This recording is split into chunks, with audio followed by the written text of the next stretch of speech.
Lower Merion Township, Pennsylvania, is the epitome of suburban serenity.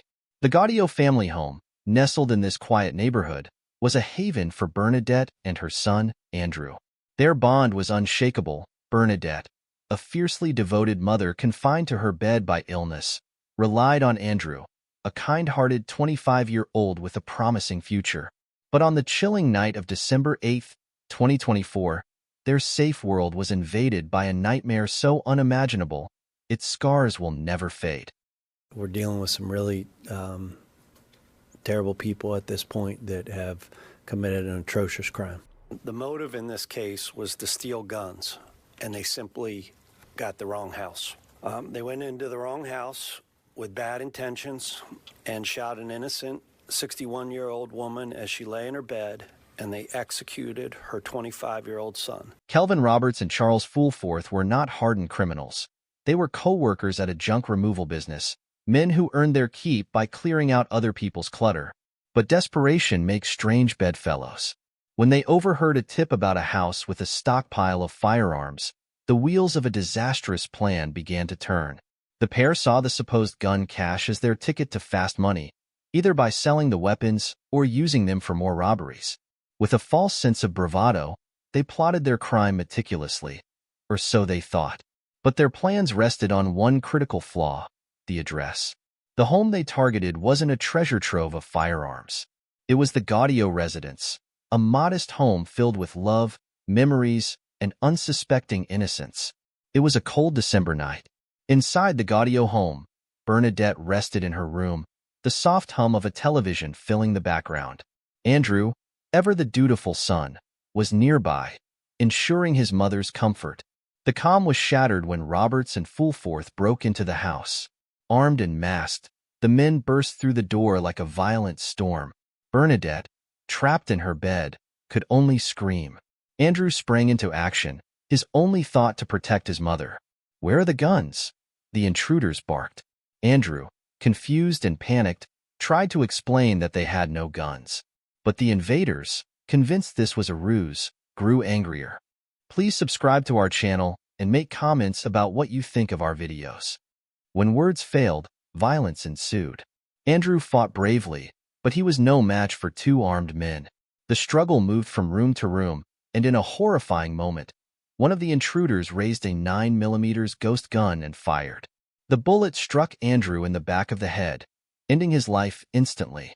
Bernadette, paralyzed by fear and confined to her bed, witnessed the unthinkable, the murder of her son, the light of her life. Her pleas for mercy fell on deaf ears. In a heinous act of cruelty, the attackers turned the gun on her. Shot multiple times, Bernadette felt her body go numb as pain consumed her.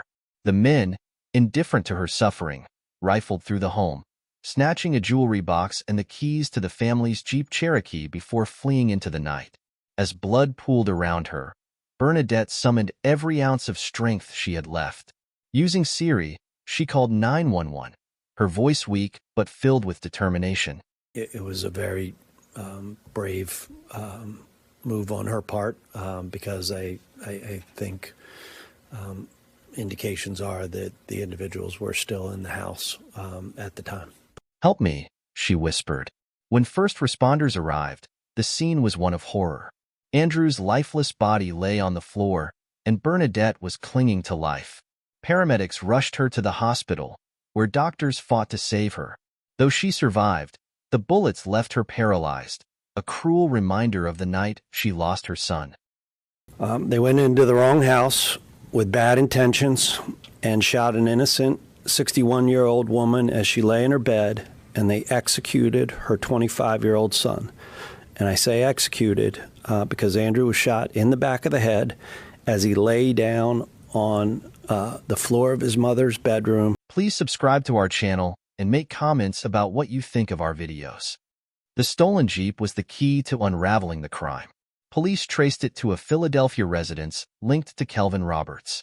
There, they discovered the stolen jewelry box and other items tying him to the crime. At Charles Fulforth's home, investigators uncovered a chilling arsenal, a 3D printer and tools used to manufacture untraceable ghost guns, including the weapon believed to have killed Andrew. The evidence was damning. and the men were swiftly arrested. The courtroom was filled with emotion as prosecutors laid out the case. The sheer randomness of the crime, rooted in mistaken identity and greed, made it all the more devastating. Roberts and Fulforth showed no remorse as they were charged with first-degree murder, aggravated assault, and robbery. Held without bail, they faced the full weight of the law. For Bernadette, justice offers little solace. She has lost her son, her mobility, and the life she once knew. This was a horrible crime. I find it very difficult not to think about what Bernadette is going through with her recovery and what happened in that bedroom and what she saw happen to her son. The tragedy of that night lingers, a constant reminder of how quickly everything can change. Lower Merion Township has been left reeling from the Gaudio family's tragedy. Vigils have been held, and neighbors have rallied to support Bernadette in her recovery. Andrew is remembered as a hero, a young man who gave his life protecting the mother he loved so deeply. This story is a haunting reminder of the fragility of life and the devastating consequences of greed and violence. Bernadette's love for her son remains unbroken, even in the face of unimaginable loss. And Andrew's sacrifice stands as a testament to the unyielding bond between a mother and her child.